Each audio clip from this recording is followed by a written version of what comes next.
नमस्कार साथियों, जय हिंद। मैं वेद प्रकाश शास्त्री। साथियों, जब कोई लड़का लड़की शादी करने के विचार करते हैं और वो स्वयं गोत्र के होते हैं, एक गोत्र के होते हैं, तो उनको बड़ी समस्या होती है, हम शादी कैसे करें। अगर एक गोत्र के हैं, क्या समाज इसको मान्यता देगा या नहीं देगा। अगर हम एक गोत्र के हैं तो कानून उसकी परमिशन देता है या नहीं देता है।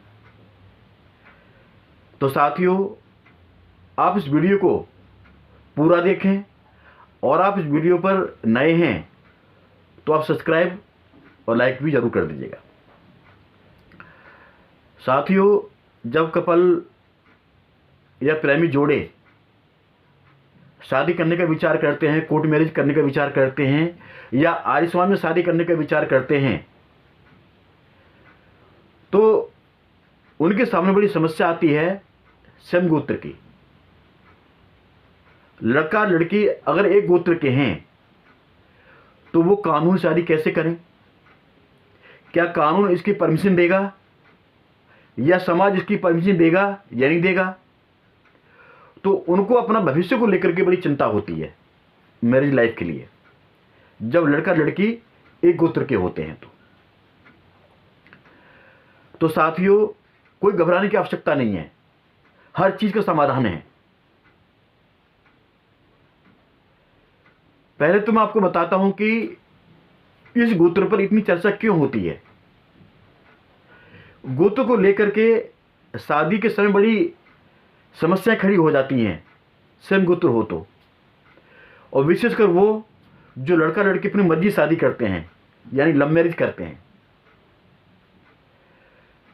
तो गोत्र को लेकर के बड़ी समस्या है। तो सबसे पहले आपको बताना चाहता हूं कि गोत्र होता क्यों है, गोत्र पर क्यों इतनी चर्चा करते हैं शादी के समय। तो साथियों, हिंदू मत के अनुसार गोत्र की क्या परिभाषा है और गोत्र को लेकर के शादी के ऊपर क्यों इतनी चर्चा होती है।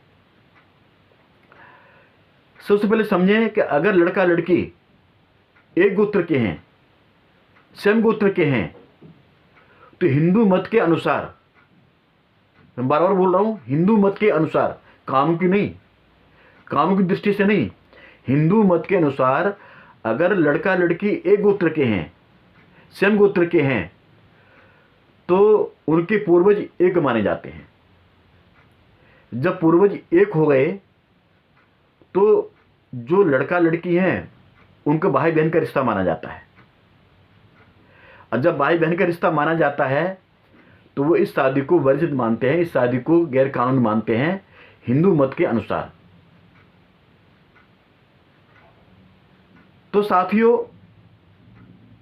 जब हिंदू मत के अनुसार इस शादी को गैर कानूनी माना जा रहा है तो मैं उनसे, धर्म के ठेकेदार जो लोग हैं, मैं उनसे पूछना चाहता हूं, हिंदू मत के अनुसार तो सती प्रथा भी गैर कानूनी है, हिंदू मत के अनुसार तो बाल विवाह भी गैर कानूनी है। साथियों, अंडर हिंदू मैरिज एक्ट के अनुसार, अंडर हिंदू मैरिज एक्ट 1955 के अनुसार जो गोत्र परंपरा है उसको भी गैर कानूनी माना है। यानी लड़का लड़की अगर स्वयं गोत्र के हैं इस कानून की दृष्टि से तो वो कानूनी शादी कर सकते हैं। तो साथियों, अगर लड़का लड़की स्वयं गोत्र के हैं और शादी करना चाहते हैं तो कानूनी दृष्टि से इसका उपाय है, इसका समाधान है। मैं आपको बताना चाहता हूं कानून क्या कहता है। साथियों, अंडर हिंदू मैरिज एक्ट 1955 के तहत और आर्य मैरिज वैल्यूएशन एक्ट 1937 के अंतर्गत, इन दोनों कानून के अनुसार भारतीय संविधान के अंदर अगर लड़का लड़की एक गोत्र के हैं, स्वयं गोत्र के हैं, तो साथियों वो शादी अपनी मर्जी से, अपनी इच्छा से शादी कर सकते हैं। और भारतीय संविधान के अंदर सेक्शन 20 और 21 के अंतर्गत लड़का या लड़की भारत के किसी कोने से हैं, किसी भी जाति से हैं, किसी भी धर्म से हैं और किसी भी धर्म से हैं, वो अपनी मर्जी से, अपनी इच्छा से शादी कर सकते हैं। ये उनका मौलिक अधिकार है। तो साथियों, मैं क्या कह रहा हूं, अंडर हिंदू मैरिज एक्ट 1955 के तहत अगर लड़का लड़की समगोत्र के हैं, एक गोत्र के हैं, तो साथियों वो कानूनी दृष्टि से वो शादी कर सकते हैं। कोई शादी को तोड़ नहीं सकता, कोई इसको चैलेंज नहीं कर सकता। और जैसा कि मैंने बताया, भारतीय संविधान के अनुसार सेक्शन 21 और 20 के अंतर्गत लड़का लड़की का ये अपना मौलिक अधिकार है कि वो अपनी मर्जी से, अपनी इच्छा से किसी भी जाति, किसी व्यक्ति से शादी कर सकते हैं। बालिग होने पर कोई इसको रोक नहीं सकता। तो साथियों, आपको एक बात का ध्यान रखना है, अगर आप स्वयं गोत्र के हैं, आप एक गोत्र के हैं, या आप एक गांव के हैं, या आप एक मोहल्ले के हैं, या एक गली के भी हैं, तब भी आप स्वयं गोत्र में शादी कर सकते हैं। घबराने की कोई आवश्यकता नहीं है। केवल आपको एक बात का ध्यान रखना है, अंडर हिंदू मैरिज एक्ट 1955 के तहत अगर लड़का या लड़की में से जो कपल शादी कर रहे हैं उनका कोई खून का रिश्ता है, तो साथियों वो कानूनी दृष्टि से शादी नहीं कर सकते। न समाज की दृष्टि से शादी कर सकते हैं, न कानूनी दृष्टि से शादी कर सकते हैं। एक खून नहीं होना चाहिए। जो कपल मैरिज कर रहे हैं, जो प्रेमी जोड़े हैं, उनका एक खून का रिश्ता नहीं होना चाहिए। एक खून का मतलब क्या होता है? एक खून का मतलब होता है कि लड़का या लड़की में से कोई उनका भाई बहन का रिश्ता है, या मामा भांजी का रिश्ता है, या भाई के लड़का लड़की हैं, या बहन के लड़का लड़की हैं, या दादा दादी के बच्चे हैं, या नाना नानी के बच्चे हैं। इन रिश्तों को कानूनी दृष्टि से आप शादी नहीं कर सकते, न समाज की दृष्टि से, न कानूनी दृष्टि से, बिल्कुल शादी नहीं कर सकते आप। ऐसे रिश्तों को कानून की भाषा में प्रोहिबिटेड रिलेशन कहा गया है, यानी वर्जित संबंध। जो भाई बहन का रिश्ता होता है, यानी जो खून का रिश्ता होता है, खून के रिश्ते के अंतर्गत आप शादी नहीं कर सकते। मैं अगली वीडियो में बताऊंगा कि खून का रिश्ता किन किन रिश्तों में माना जाता है। तो साथियों, आप अगर स्वयं गोत्र के भी हैं तो आप बिना संकोच के, बिना डर के, बिना भय के आप अंडर हिंदू मैरिज एक्ट अनुसार शादी कर सकते हैं। यह अधिकार आपको पूरा कानूनी अधिकार देता है आपको शादी करने का। तो साथियों,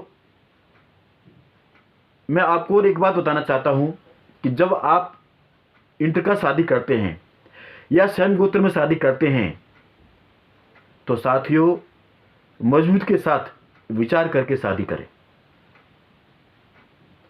इस शादी के बाद में आपके परिवार के लोग तोड़ने की कोशिश करेंगे, आपको अलग करने की कोशिश करेंगे, परंतु आपको अपना बयान मजबूत रखना है।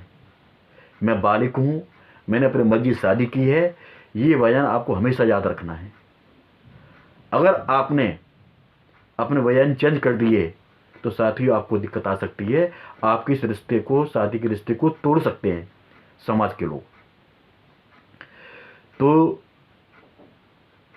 ये उपाय है कि आपको